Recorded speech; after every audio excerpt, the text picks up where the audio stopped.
এই পরের প্র্যাঙ্কে আমি আমার গার্লফ্রেন্ডকে প্রপোজ করছি, আর আমি আমার ডেলিভারি ড্রাইভারকে বলে এটা কে ছিল, কিন্তু আসলে আমি এই ডেলিভারি ড্রাইভার গুলোকে প্র্যাঙ্ক করবো আর ওদের ভাবাবো যে আমি একটা চিটারকে প্রপোজ করছি। দেখি ওরা কি করে রিঅ্যাক্ট করে। এই ভাই, এই নাও নিয়ে নাও। হ্যাঁ ঠিক আছে, অ্যাকচুয়ালি একটু দাঁড়ান, আপনি কি আমার জন্য একটু রেকর্ড করতে পারবেন? আমি আমার গার্লফ্রেন্ডকে প্রপোজ করতে চলেছি। হ্যাঁ ঠিক আছে, কেন করতে? Thank you so much. এই অন করলাম, রেডি এবার।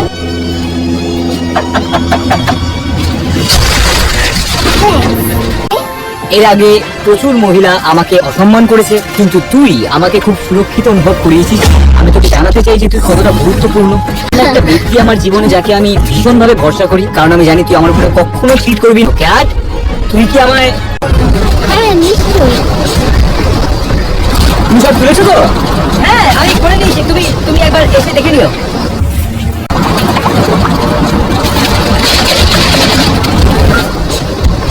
তুমি এখানে কি?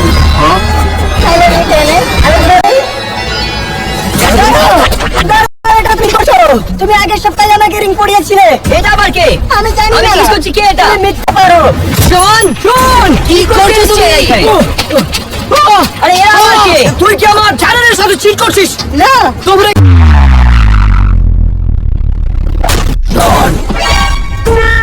বাবা। তুই এরকম কি করে করতে পারিস? আমি তোকে কিন্তু তুই এখন বাবার ভরসা ভাঙলি। কাল সেরকম কিছু নেই।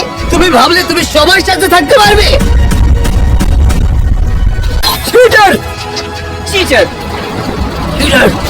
যেও না প্লিজ।